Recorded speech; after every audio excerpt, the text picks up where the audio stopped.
लोग चाहते हैं कि हमारे यहाँ बालक हो जाए, लेकिन जिनके यहाँ पुत्री होती है वो सबसे बड़े धनवान और वो ही अमीर होते हैं जिनके यहाँ पुत्रियां होती हैं। क्योंकि पुत्री एक नहीं, दो दो घर। महाराज देखो, बचपन में पिता के यहाँ रही, पिता का घर भी देखा पुत्री ने, ये घर संभालती है, पूरी देख रेख, पूरा प्रेम। उसके बाद कोई छोटी बात नहीं होती, एक जगह से दूसरी जगह जाती, विवाह के बाद फिर उसको अपना घर बनाती, दो घर संभालती वो पुत्री। ये धन है। क्यों अमीर कहा हमने? वो पिता जिसके यहाँ पुत्री होती है, क्योंकि पुत्री को हमेशा संरक्षक। धन कहाँ रखा जाता है? तिजोरी में रखा जाता है। कहाँ रखा जाता है? तिजोरी में। हम भारतवर्ष के, हम सनातनी लोग हैं, इसलिए तो कहते हैं हमारी बहन बेटियां मर्यादा में रहें, सम्मान से रहें। क्यों? क्योंकि वो धन है।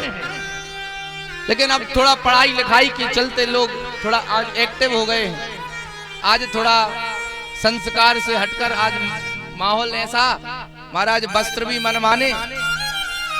हालांकि फिर कांड सुनने को मिलते हैं, वो माहौल का कसूर है, वो संस्कारों का कसूर है।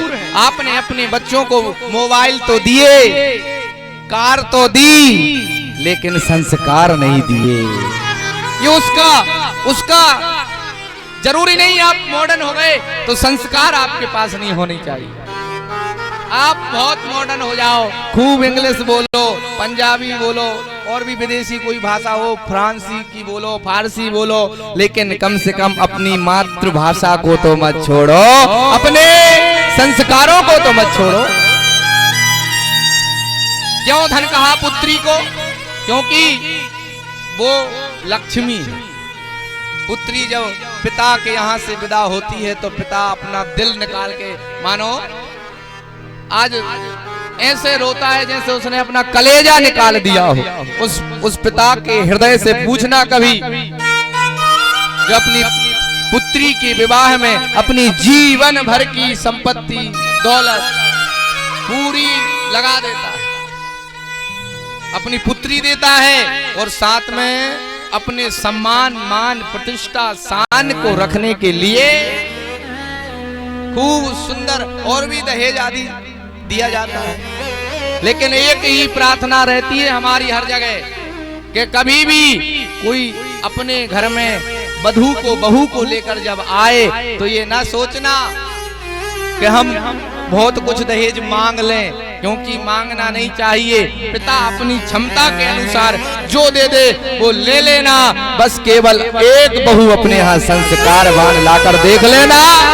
बिना मांगे आपको वो बहू मिलेगी कि आपके घर को ही स्वर्ग बनाएगी। महाराज जब हम मांग रखते हैं ना और खूब दहेज वाली बहू देखकर लाते हैं, तो फिर वो जो बेड लेके आती है उस पे ही सोती है, जो एसी लेके आती है उसको चलाती है, और जो टीवी लेके आती है वो चलाती है।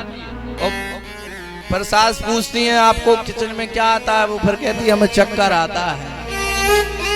हम अब बेड पे, फिर सास माँ कहती हाय राम कैसी बहू मिली, हमारा एक ही तो मोड़ा, एक ही बाकी किस्मत फूट गई।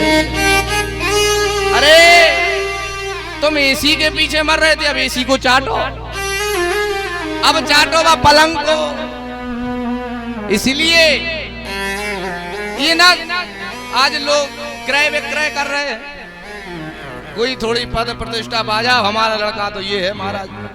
अरे अगर आज तुम बहू को संस्कार दे करके ले आओगे ना, तो आगे आने वाले समय में तुम्हारे घर को, परिवार को वो बहुत धनवान बना देगी, बहुत धनवान। नहीं तो तुम जितना भी धन लाओगे वो अपना धन तो लेके जाएगी, जो तुम्हारा होगा उसको भी वो सिस्टम से लगा के ही जाएगी। क्या बोलना पड़ेगा?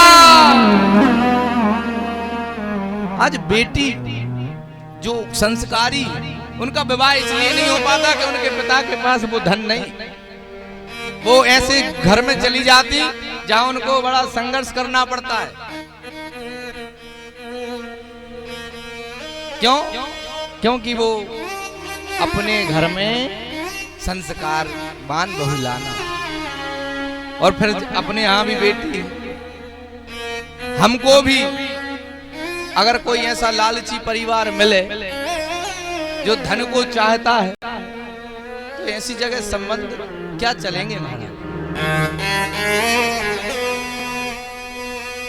ये हमारा समाज संस्कारवान होने का ही तो प्रतीक है, वही तो हमारी पहचान है। माथे पे तिलक, माथे पे हमारे तिलक होना निश्चित। हम और आप जब रहें तो तिलक लगा कर रहें। ये नहीं कौन, जितने भी हम सनातनी हैं, हमें और आपको जात पात में नहीं बटना सा, जात पात में नहीं, हम सब एक हैं, हम सब सनातनी हैं, हम सब एक हैं। गर्दन से ऊंची छाती नहीं होती भैया, कितनी सुंदर बात। गर्दन